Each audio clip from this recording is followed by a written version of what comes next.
James Harden is one of the most polarizing superstars the NBA has ever seen. A lot of the criticism he gets is fair, especially when people bring up his playoff shortcomings.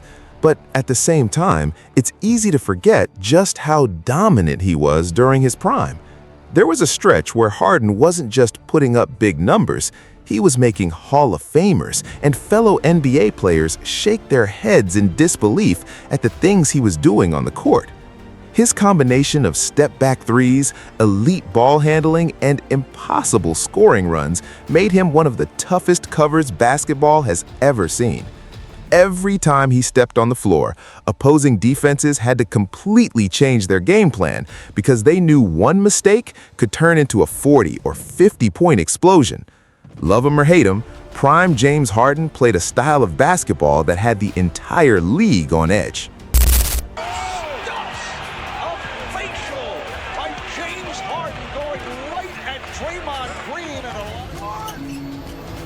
Harden with a step-back three. Got another one. Rock will check James. Oh! James Harden just caught a body here in Los Angeles. Harden's got Ish Smith on him. Goes right around him to the basket. What a move by the Beard. You know, James is he's such a fantastic player. And, you know, all I can do is sit on the sidelines and just shake my head. But Kobe wasn't the only one who recognized what made Prime James Harden so dangerous. NBA legends and current players have all talked about just how difficult it was to deal with Harden when he was at his peak. And what Michael Jordan had to say about him is something you definitely don't want to miss. First, let's talk about his shot-making ability. There's no question that the best version of James Harden came during his Houston years.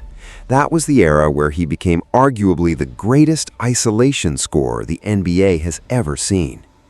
To understand why Harden was so difficult to defend, you have to look at the way he created his shots. During the 2018-19 season, defenders already knew the game plan before the possession even started.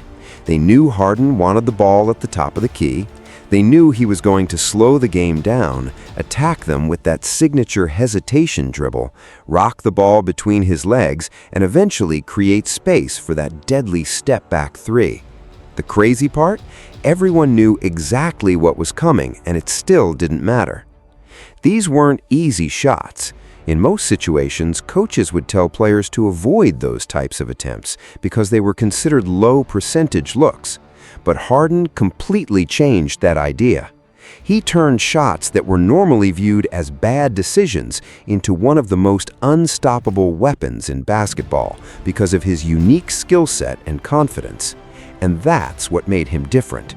It wasn't just that he took difficult shots, it was that he consistently made them against defenders who had already prepared for them. That level of offensive creativity is exactly what caught Kobe Bryant's attention. And if there was anyone who understood the art of creating shots in impossible situations, it was Kobe. He knew what it meant to have defenders know your move, know your tendencies, and still not be able to do anything about it. You know, James is he's such a fantastic player. And, you know, all I can do is sit on the sidelines and just shake my head. You know, like some of those plays he was making, the shots that he was making. You know, those are difficult shots for 90% of the players in the league. He makes it look effortless. Kobe Bryant built an entire Hall of Fame career by doing things most players couldn't even attempt. Tough fadeaways with defenders draped all over him, impossible mid-range jumpers, unbelievable footwork, and shots that looked completely out of control but somehow found the bottom of the net. Those were the types of plays only a select few players in NBA history could consistently make. That's why it meant so much when Kobe acknowledged what James Harden was doing. A player like Kobe, who mastered creating difficult shots, understood just how unique Harden's offensive ability really was. The fact that even he had to sit back and appreciate Harden's scoring ability shows how special that 2018-19 season truly was. And the numbers back it up. During the 2018-19 season, Harden averaged an incredible 36.1 points, 7.5 assists, and 6.6 rebounds per game. He shot over 44% from the field, nearly 37% from three-point range and close to 88% from the free throw line. When you factor in his massive workload and usage rate, his 61.6% true shooting percentage becomes even more impressive. This wasn't just empty scoring. Harden was carrying an enormous offensive responsibility every single night, while defenses were building their entire game plan around stopping him. That's why Kobe pushed back when people tried to downplay what Harden was accomplishing. Some critics complained about the step-back three or argued that his style wasn't traditional basketball, but from Kobe's perspective, the results were undeniable. Harden was doing something incredibly difficult at an elite level.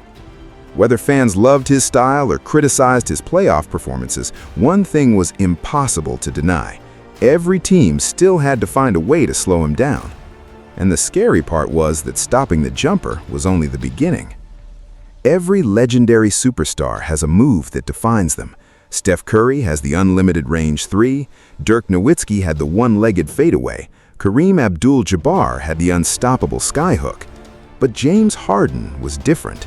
His greatest weapon wasn't just one specific move, it was his ability to have an answer for almost every defensive strategy thrown at him. Double teams, switches, aggressive defenders, Harden always seemed to have another counter waiting. And players like Jimmy Butler understood that better than almost anyone.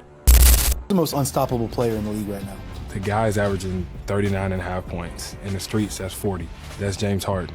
I mean, he's a lefty. You want a mid-range pull-up, you want a floater, you want a layup, you want a dunk, you want a free throw. He's legendary for his step back. You can say that it's a travel, you can say it's not a travel. Ref doesn't call it, so I'm all for it. Find a way to stop it, travel or not. What makes Jimmy Butler's opinion so interesting is the fact that he built his reputation on the defensive side of the game. Butler has made a career out of taking on the toughest assignments, battling against elite scorers, and making superstars work for every bucket. So when a player with that type of defensive mindset describes someone as nearly impossible to stop, it carries a lot of weight. And listen to what Jimmy was actually pointing out about Harden's offensive game. He wasn't just talking about one skill. He mentioned everything Harden could do: the mid-range jumper, the floater, finishing at the rim, drawing fouls, throwing down dunks, and of course, the signature step-back three that caused defenders endless problems. The frustrating part for opponents was that there was no obvious weakness to attack. Take away the three, Harden could get to the mid-range. Play him tight, he could blow by you. Give him space, he would punish you from deep. Try to defend without fouling, he was one of the best players ever at creating contact and getting to the free throw line. And that level of unpredictability is exactly what caught Dwayne Wade's attention as well. Wade didn't simply call Harden one of the greatest scorers ever. His wording was different. He described Harden as one of the most unguardable players basketball had ever seen. And there's an important distinction between those two statements. A great scorer can still be pushed into difficult situations. A great defender can sometimes force them into uncomfortable shots. But an unguardable player is someone who makes every defensive choice feel wrong. No matter what you do, there's a counter waiting. That's what made Harden's Houston years so difficult for opposing teams. The formula was simple. Put the ball in Harden's hands at the top of the floor, bring up a screen, and let him read the defense. The problem for defenders was that Harden was elite at recognizing every coverage and immediately knowing how to attack it. Even Shaquille O'Neal highlighted that exact part of Harden's game, the ability to control the entire possession and force defenses into impossible decisions. He is. At the top of the key in that pick and roll, he's very Ginobili-esque. He's very tough to beat. So if he plays like that, Houston should do. The pick and roll became James Harden's personal laboratory. Every possession was another opportunity to test the defense and find the weakness. If the defender went under the screen, Harden was ready to pull up and fire from deep. If they tried chasing over the screen, he had the speed, strength, and creativity to attack the basket. And the scary part was that even defenders who knew exactly what was coming still struggled to stop him. Draymond Green once explained just how difficult it was to guard Harden, even admitting that Harden had found ways to draw fouls on some of the toughest shots in basketball. That shows how unique Harden's offensive approach was. He wasn't just beating defenders physically, he was forcing them into impossible decisions mentally. Every choice came with a consequence. But what makes Harden even more fascinating is that one of the greatest ball handlers in NBA history also recognized his brilliance. Kyrie Irving has built his own legacy on elite handles, unbelievable creativity, and making difficult shots look effortless. So when Kyrie talked about Harden, his focus immediately went to one thing: the skill level. And that means a lot coming from someone like Kyrie. The NBA is filled with incredible athletes, but skill alone rarely translates into complete dominance. It takes something different to control games at the highest level. When Kyrie said Harden had the respect of everyone around the league, he was talking about the type of pressure Harden put on defenders every single night. Because against Harden, one mistake could become a highlight forever. The crossover, the step back, the hesitation moves, these weren't random moments that went viral because of social media. They happened constantly. Defenders were getting crossed up, sent to the floor, and left searching for answers over and over again. Paul Pierce even joked that nobody had more bodies than Harden, pointing out how often defenders ended up as part of his highlight reel. And eventually, even the biggest names in basketball had to acknowledge what they were watching. Charles Barkley once made a statement that shocked a lot of people at the time. He suggested that James Harden might have been the best player in basketball and called him one of the greatest offensive players he had ever seen. Think about the era Harden was playing in. LeBron James was still dominating. Stephen Curry had completely changed the way teams defended the three-point line. Kevin Durant was one of the purest scorers in NBA history. Giannis Antetokounmpo was becoming an unstoppable force. Yet Barkley was still willing to put Harden in that conversation. Later, Barkley clarified his point.